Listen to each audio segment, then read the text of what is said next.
Let's talk about autistic masking and the adoptee chameleon effect.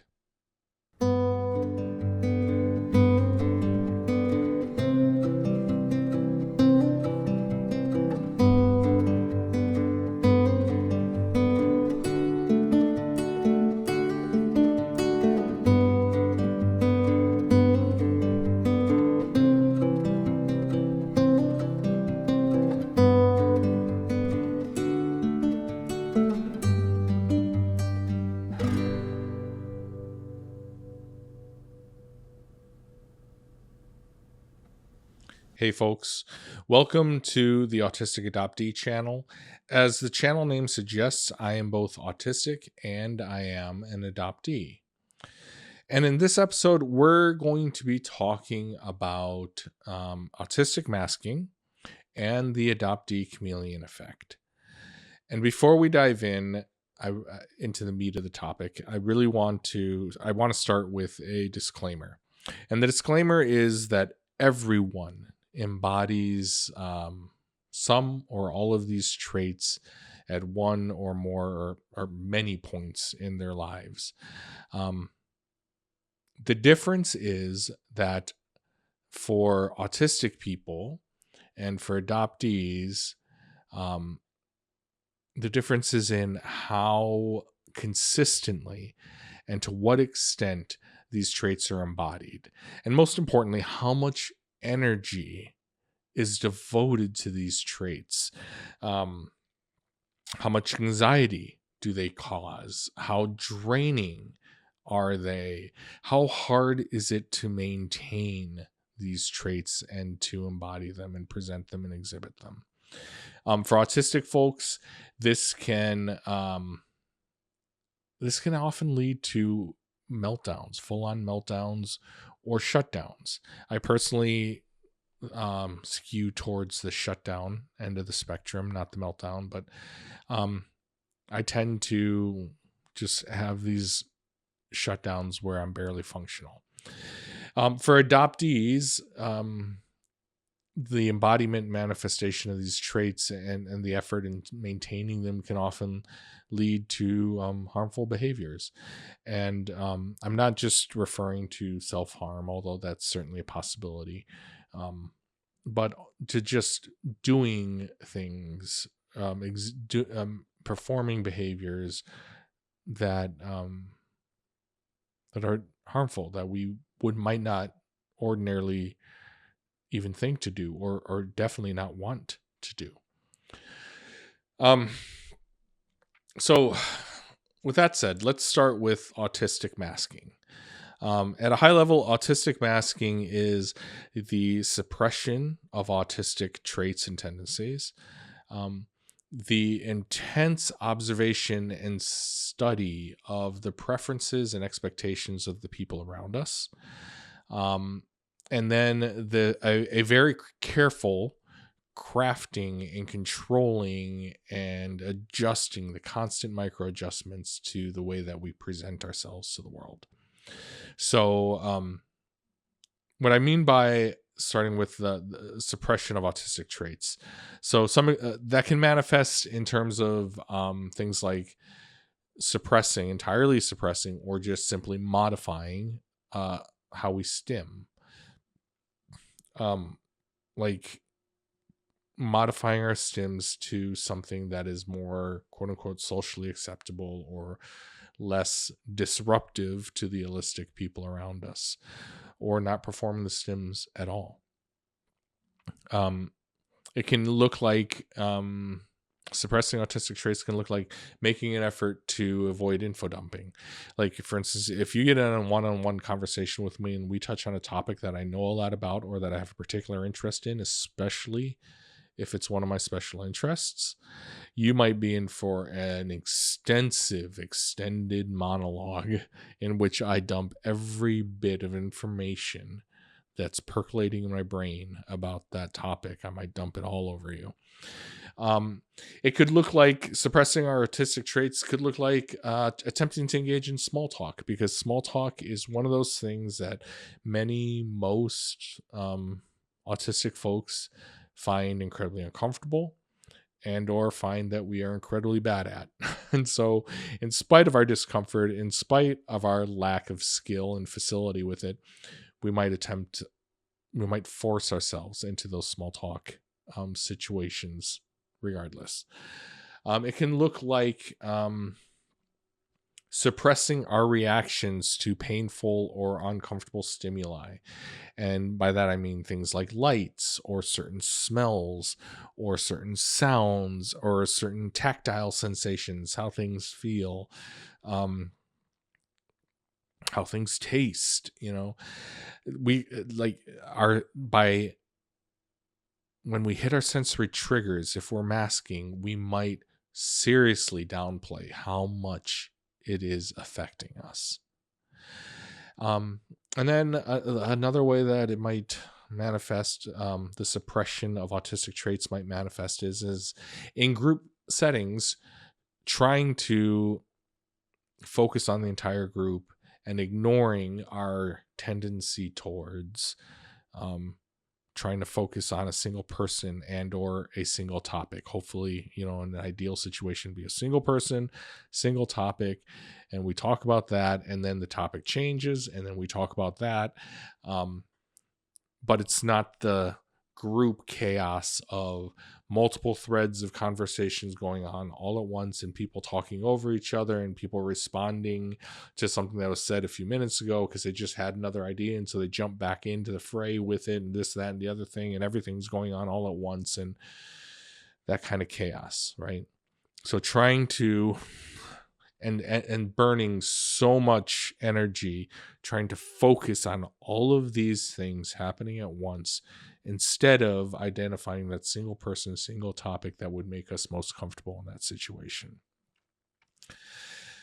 The second aspect of autistic masking that I talked about was the intense study and observation of the preferences and expectation of those around us. And the reason why we do this, the reason why autistic folks might intensely study the people around us and be hyper aware of the people around us, is because we often feel like we're aliens and we need to study the world in order to understand it, because we're not born with the innate understanding that allistic people seem to have. We weren't born with the instruction manual that they seem to have. The analogy I sometimes use is like, everybody's been to driver's ed. We've never been to driver's ed. We didn't even know driver's ed was a thing. And suddenly we're put behind the wheel of a car and we're expected to figure out how to control the vehicle, mechanically, like how to actually move it and manipulate it.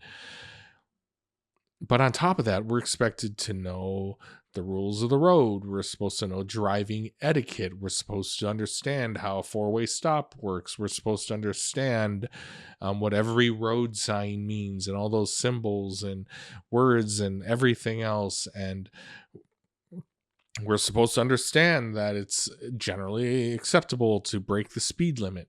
To go 5 to 10 over, police will let you slide, and if you're not going 5 to 10 over, somebody's going to ride your bumper and honk at you, and et cetera, et cetera, et cetera. We never had driver's ed, and we don't know any of this, and we didn't have anybody.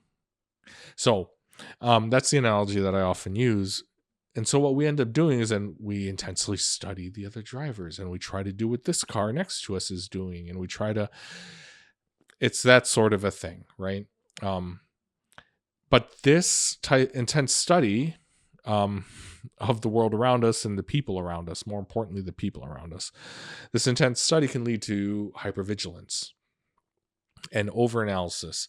And by hypervigilance, I mean we drive ourselves crazy to the point that we are so hyper aware of everything going on around us, of all the people going on around us, and we're hyper aware of what people are doing and how they're doing it, because we're trying to glean as much data about society and how to participate in society as we possibly can.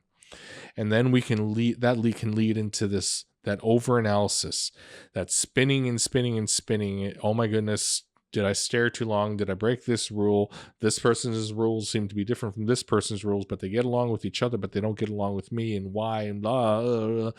Is that how a person looks when they're upset with me? Is that how a person looks when they're happy with me?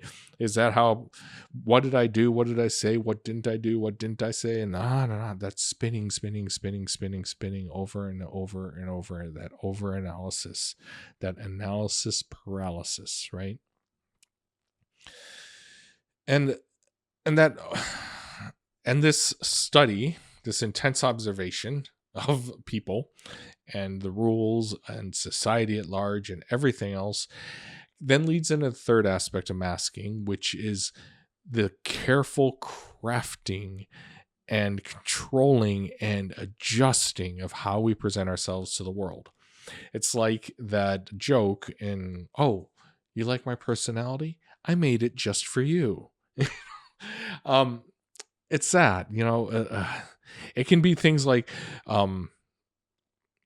before a social interaction, trying to plan topics of conversation ahead of time, trying to plan, and we're going to talk about these topics. We're going to avoid these topics like the plague. It might be, or I'm going to make these bullet points. These are the points that I want to be able to make. And these are the quotes that I want to use. And maybe we're even scripting the entire freaking conversation.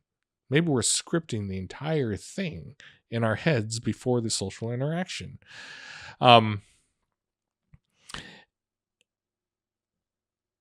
Controlling and crafting how we present ourselves is how we dress, right? This is how I dress when I'm comfortable, when I'm not masked, when I'm just being myself. And if I could go everywhere and do everything wearing this, I would be quite happy. Thank you very much. This gray sweatshirt, which I referenced in my previous video, as being this gray sweatshirt and these black sweatpants, and my bamboo cloth underwear and undershirts. This is my uniform. This is how I am. This is how I am comfortable. This is how I am me. This is how I avoid the sensory issues, and so I can just simply live in my skin and be a person without worrying how the clothes look and how the clothes feel and how. So if I could go everywhere like this, I would. But I have to go out in public, and so I either have to carefully craft and carefully plan what I'm wearing, or I have to dress to conventions, which can be incredibly uncomfortable. I worked, my first professional job in my IT career out of college was working in the IT department of a large bank, and I had to wear a suit and tie. And that was horrid for so many reasons. There were sensory issues. There's my tendency to overheat very easily. There's everything. Long sleeves, blazer, jacket. If you got up from your desk, you had to put your suit jacket on, it was terrible. Anyways, and if you're going to funerals, to weddings, to birthdays, to whatever, if you're going to certain types of restaurants, you have to dress a certain way and you have to look a certain way. And that can be part of masking, especially if we start carefully crafting and choosing our appearance for certain interactions, to either blend in or stand out, whatever we're trying to do with our mask.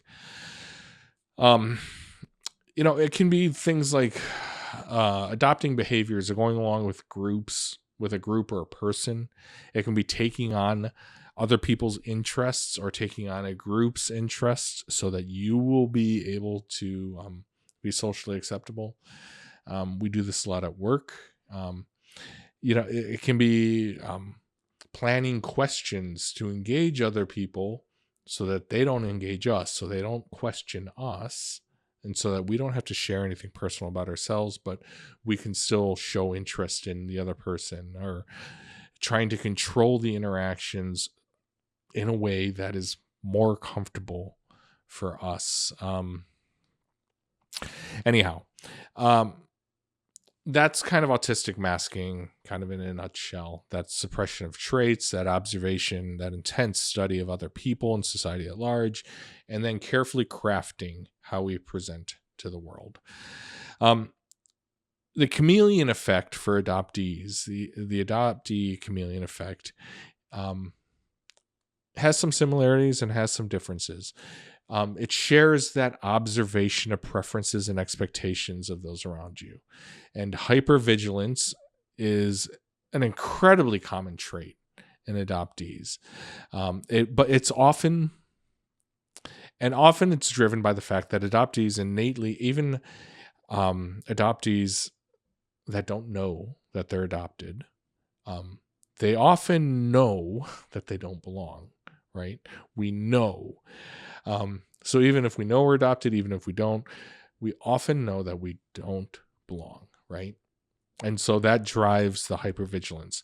But the hypervigilance takes a slightly different form, and that it's more often focused on who can be trusted, who is in charge, and who to be wary of, and how we are to be wary, and and how far can we take the trust, and that person's in charge. What are they in charge in every situation? So the hypervigilance and that observation and study of preferences and expectations and people around us has a very similar manifestation, but has a slightly different motivation, if that makes sense. Adoptees often do the controlling and adjusting of how we present ourselves. Adaptation is a survival tool.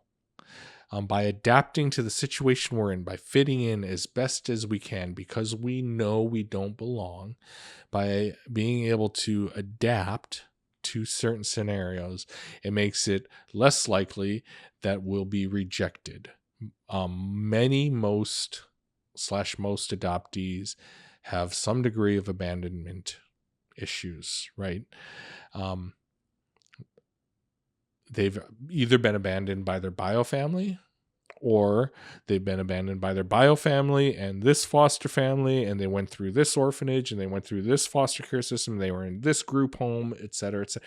So adaptation becomes a survival tool so that you are not rejected or abandoned once again.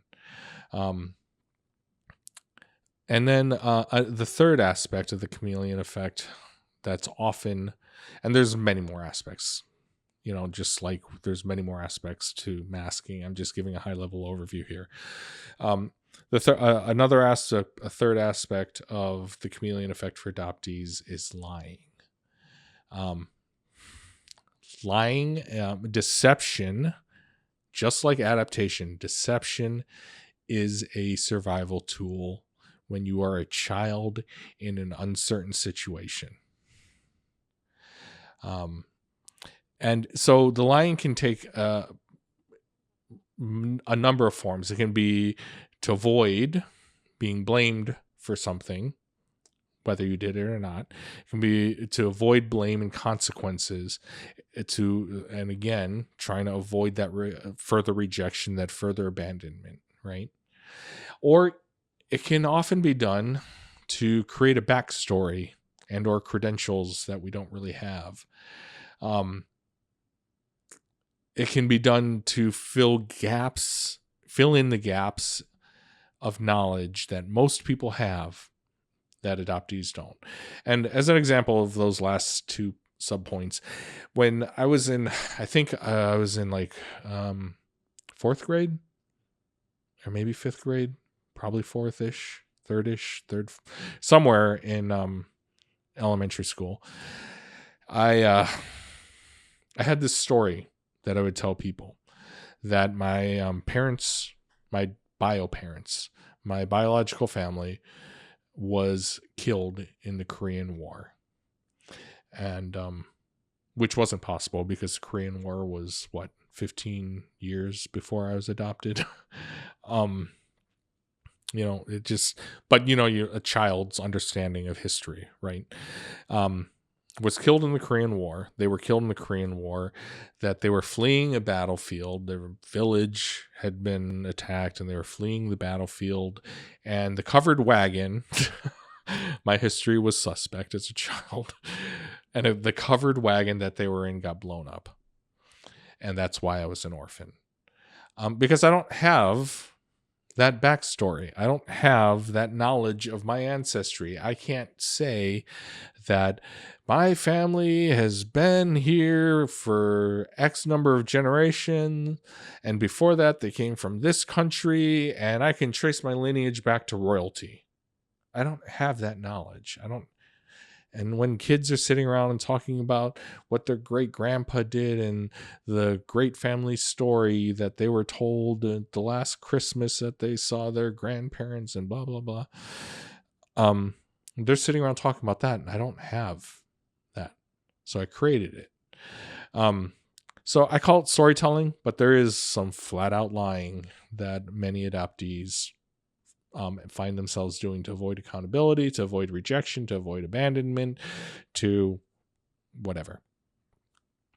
So when you compare the chameleon effect and you compare masking, autistic masking and adoptee chameleon effect, adoptees, they don't have to suppress autistic traits unless they are, like me, also autistic as well as being adopted. And while autistic people can lie and do lie, everybody lies, absent trauma in their lives, autistic people are not lying to survive necessarily. They tend to lie for more social reasons, and I don't just mean the white lies that that people tell. Oh, that new hat looks wonderful on you. Not just those white lies, but lies about, yeah, I'm really interested in fantasy football. I'd love to join your fantasy football league. Or whatever the activity or thing or is, in order to try to fit in with a peer group, in order to mask the fact that, you know what? I would actually much rather sit home and pick locks. I couldn't care less about this, that, or the other thing. I want to sit at home, pick locks, and make YouTube videos about lock picking, which is one of my for real special interests. So it's lying more for those types of social reasons, masking reasons, rather than survival reasons. The whole observation and study of the people around us is, again, for adoptees, more survival based than it is an attempt to actually understand the world we live in and the society we live in, which it is for autistic people. The controlling and crafting a personality, a persona, a front, a face, a mask that you present to the world. Again, survival instinct for adoptees. They are trying to blend into and fit in with their family until it gets to the point. So it either goes that direction where they try so hard to blend in, and then what I said about destructive behaviors or harmful behaviors, it gets so tiring or it gets so hard that at a certain point, an explosive rebellion might happen, right? Explosive rejection of the adoptive family might happen. Whereas if they hadn't been hiding their true selves, who they actually are, for so long, that explosion might not have happened, and it might not have happened in the way that, anyway. So, but for survival reasons, especially when adoptees are small children, that controlling and crafting and trying to fit in and trying not to have these new caregivers reject you, it's a survival tool. For autistic people, it's more driven by fear of social isolation. It's more, there is a rejection, and there's a thing called rejection sensitivity dysphoria, where you are hypersensitive to any type of rejection. And so, but it is not the same level of survival instinct or survival toolkit that it might be for an adoptee.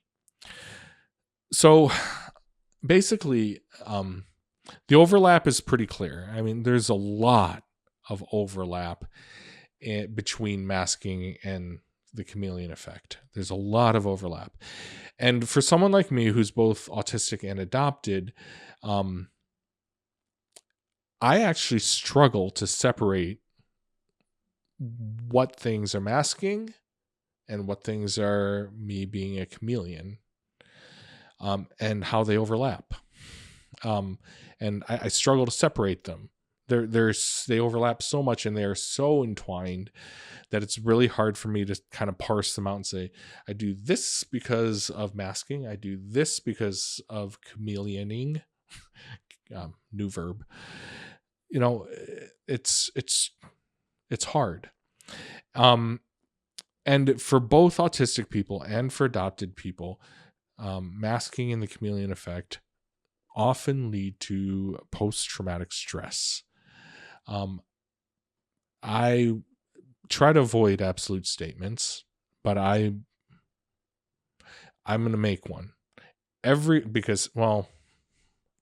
to make a qualified one. Every single autistic and autistic person that I've ever met, every single adoptee that I have ever met, they all have some degree of a post-traumatic stress response. And you'll notice that I'm not saying post-traumatic stress disorder. I'm not saying PTSD. I actually hate the D. I hate the disorder part of that, because I don't think it's disordered at all. I think it is a valid response to trauma.